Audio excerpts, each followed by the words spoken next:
everybody, this is Kim here, and this is Katrina.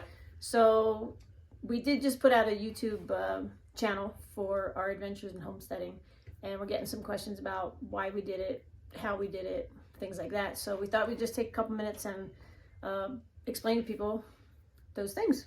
So the reason why we did it is we don't like people. Katrina, we don't like people. No, we were done peopling. We were done with society and the things that are going on in the world, and not that we ran away, so to speak, but we chose to live a simpler lifestyle. So for many years we planned and budgeted and saved and watched every single homesteading show, the Rainies, everything we could possibly watch to learn what we needed to learn, and read everything we could possibly get our hands on about homesteading and sustainability and living off grid. And I'm going to tell you what, even after planning for 15 years, we're still learning stuff every single day. Every day.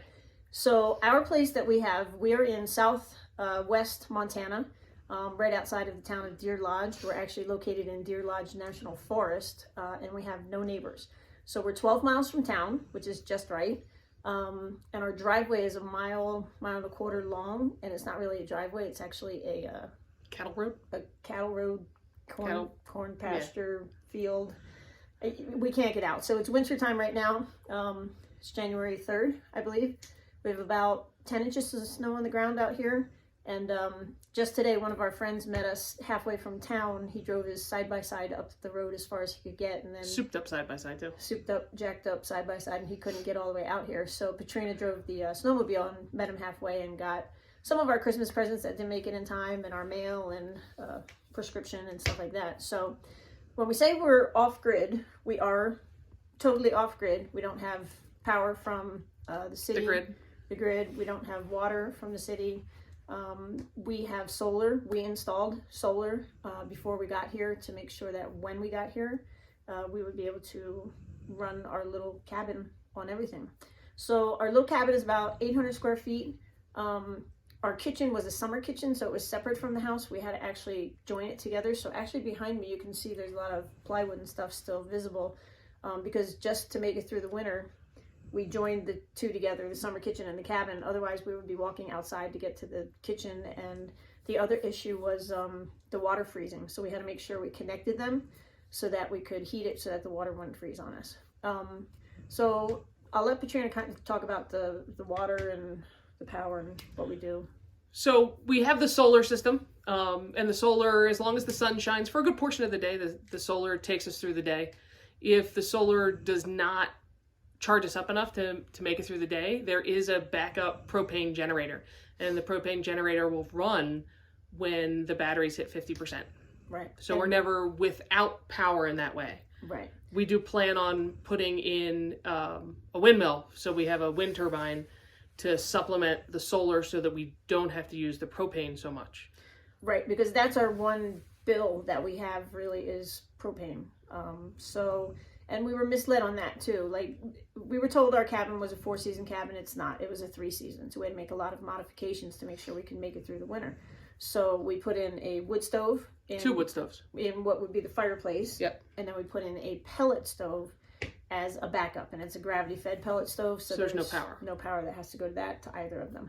And that's how we're heating our house. We don't, there's a propane heater in the kitchen area that will kick on if it hits 50 degrees in there to make sure, again, that the water doesn't freeze. Because that was one of our main concerns, since the cabin, it's insulated. It has Corbon insulation in the walls, which has every inch of Corbon is like a R7 value. Yep. So ours, I think, is 2 inches.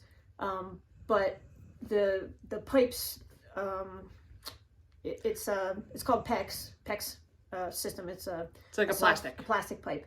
But we have had situations where our water, just our hot water, has frozen in our bathroom in the morning. So we've gotten in the habit of every time somebody gets up at nighttime, turn on water. But we're not letting the water just run. We're actually harvesting that water and saving it to do our laundry with, and not letting that water go to waste. So just backing up, a couple of minutes here. When we say we planned and budgeted and saved, we really did for like 15 years. So Katrina retired from one of the largest shipping companies in the world after 27 and a half years of service. I was at that same shipping company for 12 and a half years before I had a really bad accident, and I messed up my back and my neck, and I'm actually blind in my right eye. And it just and prior to that, I was actually a police officer, so got a lot of things in my back pocket here. But after my accident at work, I actually ended up going through breast cancer then too, like crazy, Then I had to have an emergency hysterectomy from some cancer scare from breast cancer. A couple years after that, I had a hip replacement. Just last year, I had another hip replacement. And bottom line is, life is just too short. And if you're going to go for it, you just got to go for it. There's a lot that we still don't know about homesteading. I mean, we got here and we got here mid-September. Or early September. Early September. And had just checklists of things we had to do. We had to make sure we had 5 cords of wood ready to go. We had to make sure we had enough propane, and we were misled on that. We were told we had a 1,000-gallon buried propane tank. Turns out it was 500 gallons.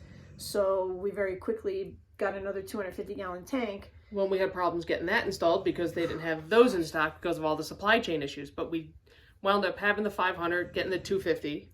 And we're hoping it's going to be enough to make it through the winter, because no propane trucks there's no propane truck getting back in here. It's just not going to happen. But we went from cooking on a camp cook stove in the kitchen to now we have a range in there, a propane range, which is awesome. But in that very short period of time from September to, I guess, beginning of December is when it really started to get we got lucky, cold and get a little bit of snow. We got our chicken coop built. We got 10 chickens, laying hens in there. We got our greenhouse put up so that we're ready to start stuff, in the early spring.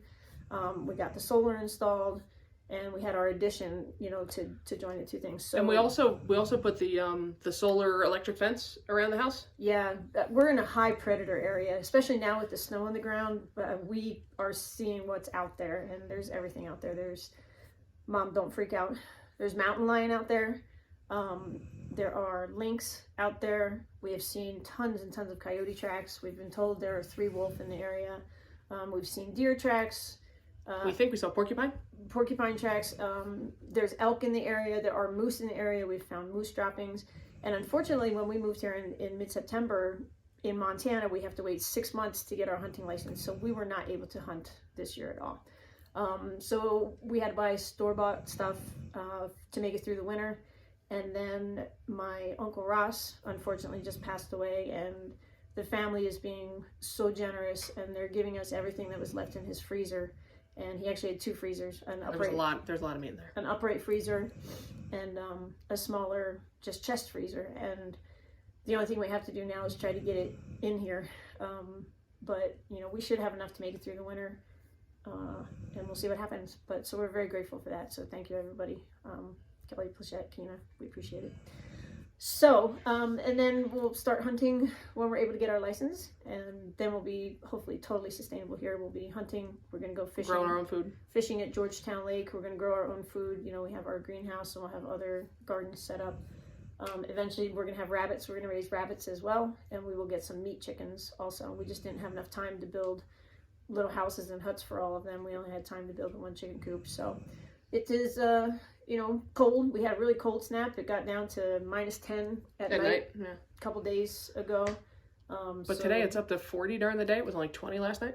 Yeah, so like today, all we have burning is our little wood stove. When it gets really cold in those negative numbers, then we'll fire up the wood stove and the pellet stove, and it's enough to heat the whole house. There's nothing else we're using. So we were fortunate enough that we were able to purchase our whole homestead. We have 20 acres and our cabin and some outbuildings, and we were able to do that, but it was only after a lot of years of planning and saving and working hard to be able to do what we're doing. But we just want to kind of give you a little synopsis of us, because now you're going to be seeing all of our videos that we're posting about how we're learning and what we're doing, and man, we're just having fun. It's just fun. Snowshoeing. Yeah, we're snowshoeing every day. We're tracking every day, finding out where the animals actually are. So when we can hunt and do other stuff, we're going to be out there doing it. And right now it's 4 o'clock in the afternoon. The sun is still shining on a winter day like this. I can look right out the window and I see it hitting the solar like Katrina talked about. So our solar will charge all the way up.